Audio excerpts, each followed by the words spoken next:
Shabbat Shalom. Shalom, Yashar'al.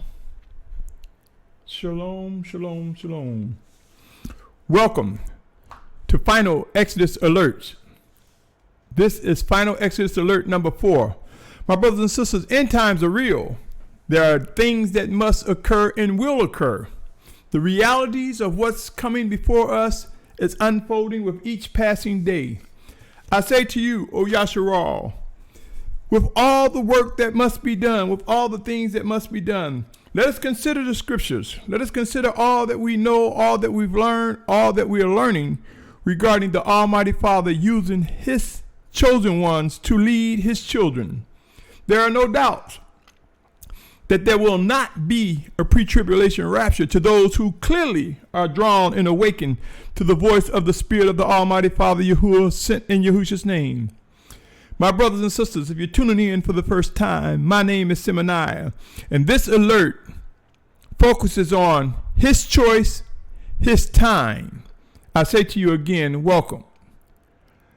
My brothers and sisters, though most of us by now may be aware of where it states that the Most High will gather his children from the four corners of the earth, there's a misunderstanding and interpretation of the word remnant. Many people believe this is a tiny number. Many people don't really say a specific number, but they emphasize remnant. But consider this, my brothers and sisters. End times will prove that there will be 144,000 Hebrews, Abrim, which means crossover, chosen ones of the Almighty Father, set apart, Yashar'al. And there will be a great multitude, a large number. Both are mentioned in the 7th chapter of Revelation, my brothers and sisters. Letting us know that a remnant will be a large number. I have mentioned before that in my quest, in my prayer to understand that I believe that the Spirit of Yahusha made clear that a remnant could indeed be tens of millions of people. Now, one might say, well, if the Spirit of Yahushua brought to your attention, he would have given you a specific number. That is your choice. But it was to me as though the Spirit of Yahushua said it could be tens of millions of people because, one, compare them to the entire population of the planet of well over 7.2 billion people. Tens of millions would still be less than 1%, a fragment, a remnant. So you see, my brothers and sisters, a remnant and a great multitude can both be one and the same. Keep in mind, my brothers and sisters, as the Spirit of the Most High make clear and make known that as he gathered from the four corners of the earth, the numbers will be large. There will be structure. There will be the unifying of a set apart children. And I say to you, O Yashar'al, there's much work to be done. Now I ask you, as this work rises up, as the tasks rise up before us, who among us pay attention? Who among us give thought to all the processes that our body go through? From eating food to drinking water, to the flow of blood, to the nerve that causes our hands, our bodies, our motion within our bodies, to our mental state, to going to the bathroom, to embracing another, to walking, to caring. Who among us give thoughts to all the details that goes into getting up and walking, driving, or riding, or running? And just as we have taken for granted all the details that the body go through in our day-to-day lives, so it is with Yashar'al, an awakening set-apart family, a set-apart body made one by Yahusha HaMashiach. So I say to you, my brothers and sisters, there's a lot of work to be done, and each of us will begin to discover that the heart does not speak to the foot, but they are connected. That the lungs may not hold hands with the elbow, but they are connected. The ears may not know what the bowels are doing, but they are connected. And I say this as an example of saying, my brothers and sisters, though we may not be aware of all the details and all that is going on, we have an obligation to discern what part of the body are we and what is expected of us. And in that regards, the Most High knows those needs, and he will supply leaders just as in times past. There are many patriarchs. There are many men that have been used by the Almighty Father, and there have been women as well. So to you chauvinists, to you ill-conceived and undiscerning, yes, the Most High will use a woman to teach, to preach. There are times when a man is rebellious, when man is lacking. And for you, I say this, not trying to stir up any argument. Consider the Most High opened the mouth of a donkey. And the scriptures also say, if necessary, he will cause the stones to cry out. Are not our women, our children greater than a donkey or stones? But on the subject of his choice, his time, let me ask you, my brothers and sisters, do we not believe that leadership will rise among an awakening nation? Leadership chosen by the Almighty Father? While many may not give thoughts to the detail, to the processes, to the tasks that are going before us, this will change, my brothers and sisters. Living orders, living instructions by the Almighty Father will come through us one towards another. It will come through the Spirit of Yahusha working within us. I ask you, O Yashar'al, can you point to scriptures where there was an interview, where there were recruiters looking for Moses, looking for Noah, looking for Abraham, looking for Elijah, looking for David, looking for Solomon? Did the leaders, did those that were used by the Almighty Father, did those that were selected by Yahusha Mashiach as the taught ones, commonly known as disciples, did they go through an interview process? Was there a recruiting process? Or did we see that the Most High chose whom he saw fit? Did we see a reflection of his choice and his time as regarding leadership? I say to you, O Yashar'al, it is time for us to wake up. It is time for us to study and pray and discern who indeed has been chosen by the Almighty Father, who indeed is directed by the Spirit of Yahuah, sent in Yahusha's name. As cataclysmic conditions rise, my brothers and sisters, there will be a sense of urgency. There will be the need to move and press into what must be done. And I say to us, to each of us, we must realize that whomever the Father chooses, it is his choice and his time. Let us not take on the mantle of trying to be a recruiter or interviewer and trying to select who the leader should be for Yashar'al. Let us test the spirits and try the spirits. Let us weigh and seek to discern whether the Most High is choosing someone. I myself can say I am wretched. I'm a wretched man that seeks to do the will of the Almighty Father. I am a wretched man whose flesh war against the spirit.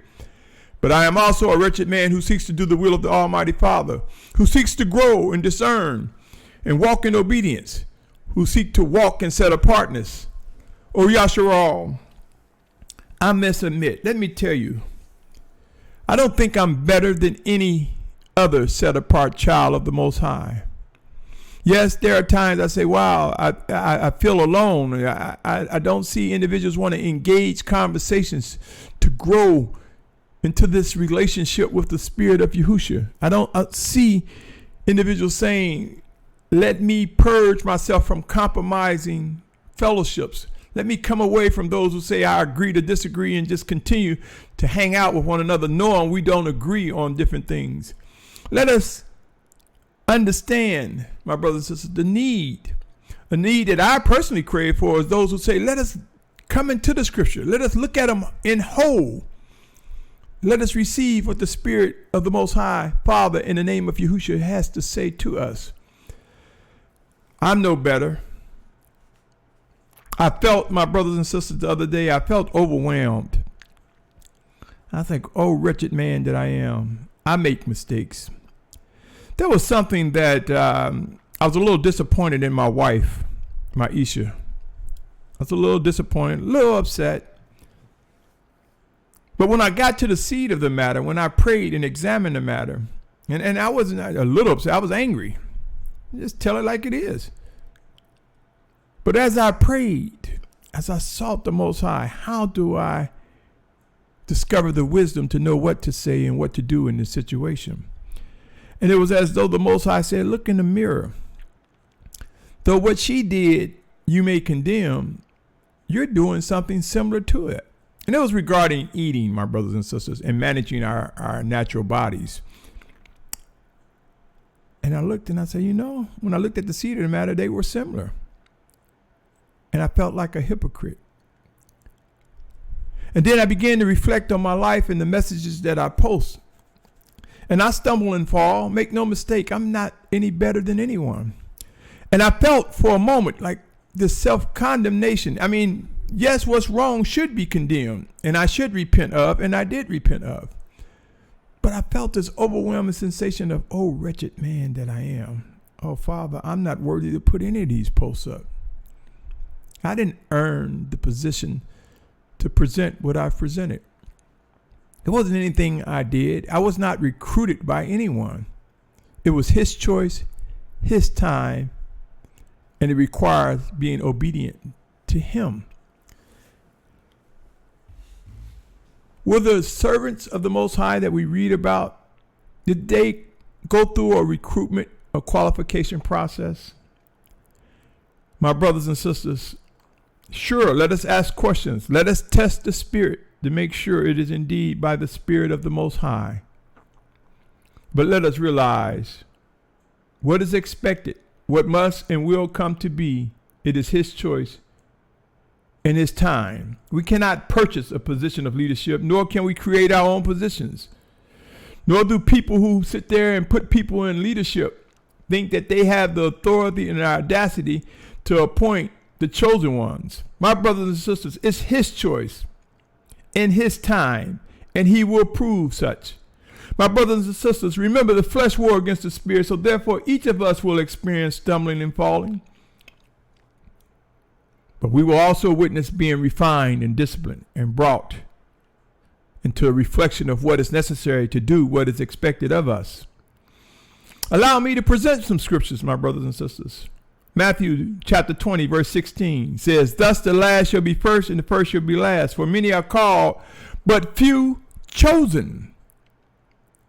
That was Matthew 20:16. Come with me also to Luke 12:48. Luke 12:48. It reads, but he who did not know, yet did what deserved flogging, shall be beaten with few. And everyone to whom much is given, from him much shall be demanded. And to whom much has been entrusted, from him much more shall be asked. It is at his choosing. It is at his time.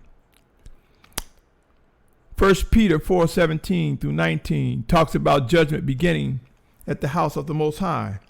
What is the face of judgment? Yes, my brothers and sisters, we will be used by the Most High at his choosing, at his time. And he will use us to execute judgment to one another, so that we have a reflection of a sharpened edge. Who is aware of the scripture that reads about iron sharpening iron? Iron sharpening iron. It is written in Proverbs. Now, different versions may word it differently. But I say to you, iron sharpening iron. I'm referencing Proverbs 27:17. It say, iron is sharpened by iron, and a man sharpens the face of a friend. That's one version. Another version may say, iron sharpening iron, so a man sharpened the countenance of his friend. I say to you, O Yashar'al, there's much work to be done. At his choosing, at his time, we will realize what we are to do to walk in obedience. There will be times where we will render hard decisions as a result of his choice, his time. Ecclesiastes 1:18 reads, for in much wisdom is much grief, for he who increases in knowledge increase in suffering. let us prepare to endure, O Yashar'al. And as we want to know, well, how do we know what is it that we're supposed to do? Where does it all begin? How do we gain the knowledge that is necessary? How do we understand and discern? I say to you, my brothers and sisters, it begins with the fear of Yahuah, the fear of He who is the Almighty One, who is able to discern the life in Proverbs 1:7. It says clearly, the fear of Yahuah is the beginning of knowledge. Do we want knowledge in these end times? Are we able to receive the knowledge that is necessary for us to press into one another as an awakening nation begin to come together? The other part of Proverbs 1:7 says, fools despise wisdom and discipline. So let us discern wisdom. Let us discern discipline. Let us not despise it, my brothers and sisters. Let us fear the Most High and witness coming into the knowledge that is necessary as a result of His choice, His time. Proverbs 9:10 say the fear of Yahuah is the beginning of wisdom, and the knowledge of the set apart one is understanding. Proverbs 14:26 say, in the fear of Yahuah is strong trust, and His children have a place of refuge. My brothers and sisters, there will be no doubt as end times ramp up, we will seek a place of refuge. It may be a physical place. It may be reaching and leaning into the Spirit of the Most High. Know this, my brothers and sisters. He who seeks to gain his life will lose it. But he who seeks to lose his life for Yahusha's sake will find everlasting life and will find life. My brothers and sisters, if a person claimed to be chosen of the Almighty Father, inquire of him or her regarding the life in the passages I just read. If they're about just fun and games and vanity and luxuries, and we don't see some of the attributes I just talked about, it's time to examine. Is this the person we want to be as our more, our teacher, our leader, our pastor, our bishop?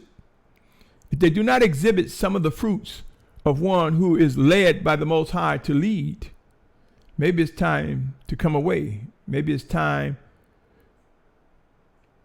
to move on. Maybe you're that person that's called to rise up and lead and walk in obedience. I'm compelled to believe that we will see an increase in discernment, and as a result of that, the wolves in sheep clothing will be exposed, as well as those who are just stumbling and falling because they just don't know any better. They're undiscerning. So yes, there are brothers and sisters who are just mistaken. But if we empower them by continuing to allow them to be our leaders, then we are not encouraging them to seek set apartness. We're promoting and encouraging them to continue to be undiscerning. You see, my brothers and sisters, some of the things that may hurt our egos, bruise our egos, or hurt our feelings, may be the very thing that causes us to be sharp, to press into the Most High. And I believe without a doubt, as we increase in discernment, we will see a restructuring, my brothers and sisters. Some leaders will physically die. Some will become disabled and unable to carry on in the positions that they have self-appointed themselves or people have put them in. But some will face correction and rise up polished as a sharpened edge, as shining gold, refined by the Almighty Father. My brothers and sisters, remember, we have an obligation to be mindful, to put things to the test. Who is aware of 1 John 4:1-3? It reads as follows. Beloved ones, do not believe every spirit, but prove the spirits whether they are of the Almighty One, because many false prophets have gone out into the world. False prophets are calling false prophets false. False prophets are calling set-apart prophets false. Sometimes there's a set-apart prophet that may call a false prophet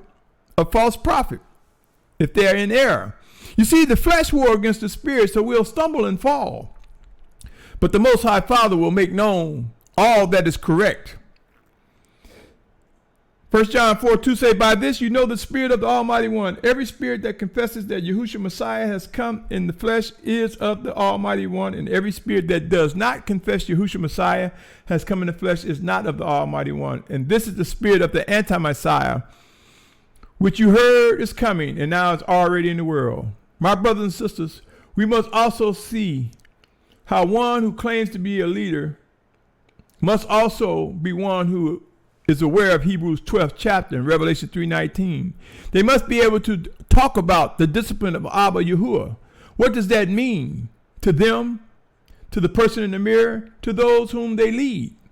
There are many things that one can put to the test. Anyone claiming to be chosen to lead will be tested, will face judgment, will face discipline. And to those who are wicked, to those who are wolves in sheep clothing, a reward that is most regrettable and painful will come. I cannot stress enough, O Yashar'al, it's not a recruitment process. It is his choice during his time. It would be wise to come to grips and discern, my brothers and sisters. There are many surprises ahead. Let us seek to discern and prepare to yield to those who are chosen by the Almighty Father to lead his children. There is so much work to do. Many of us will find ourselves leaders in different disciplines, but yet we will come together. An awakening nation will be structured. Remember, the body has many members, but there is one set-apart spirit, the spirit of the Almighty Father Yahuah. The final exodus and more is taking shape.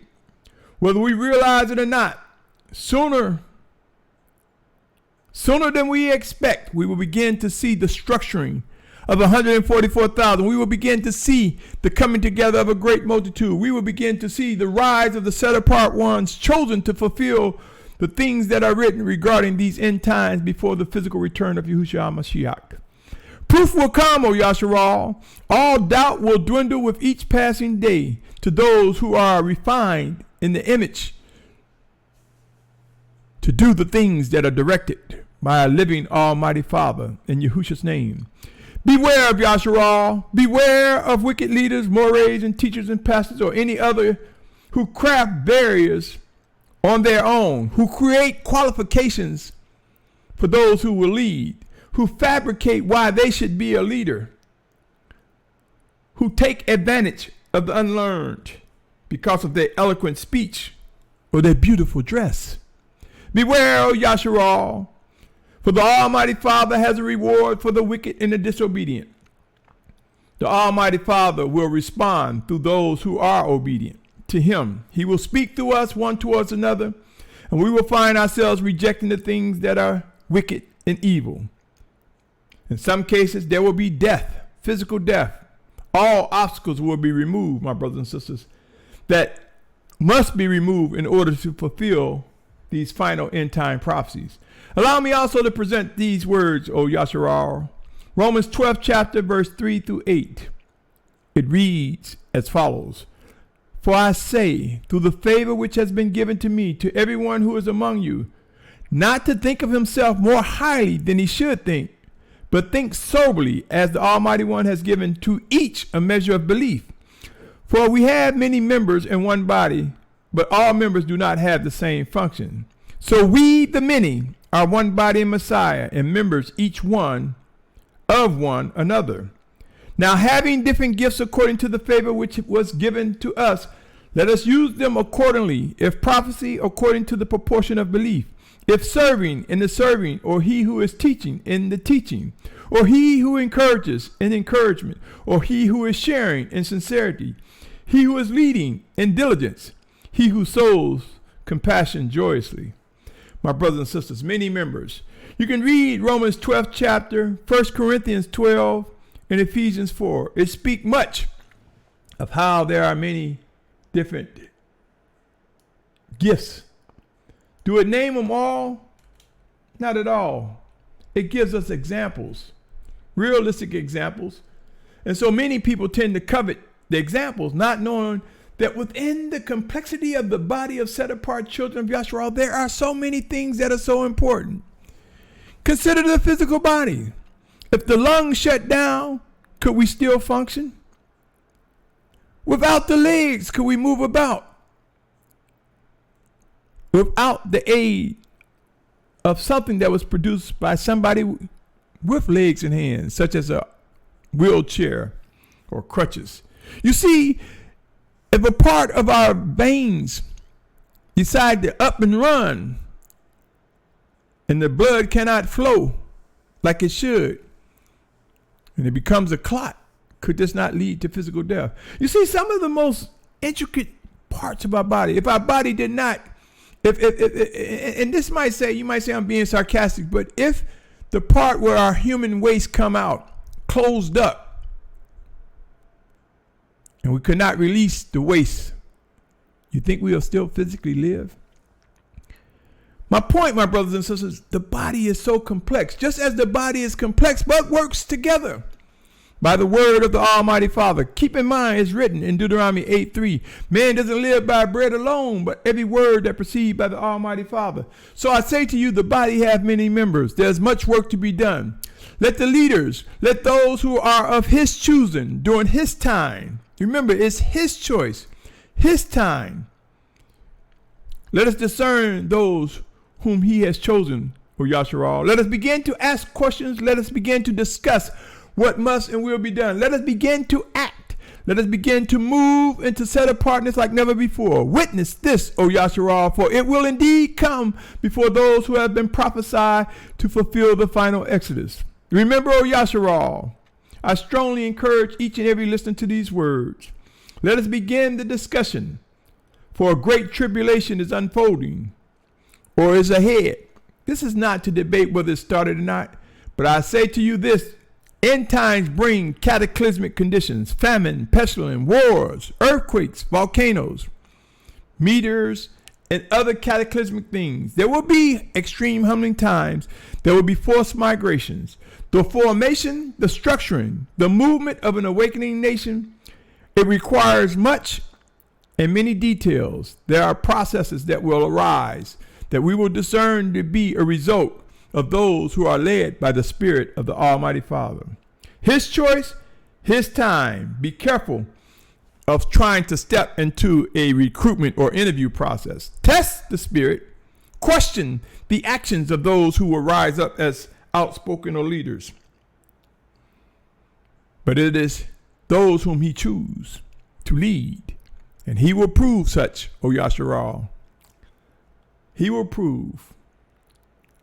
Let us not be on the receiving end of regret and pain, but let us be among those gathered in unity. Until next time, O Yasharal, pursue set apartness earnestly, unwaveringly. Pursue set apartness, for the Most High calls out to his children. Until next time, you have been listening to Final Exodus Alerts. This was alert number 4. His choice, his time. My name is Symmanayah. Shalom, shalom, shalom.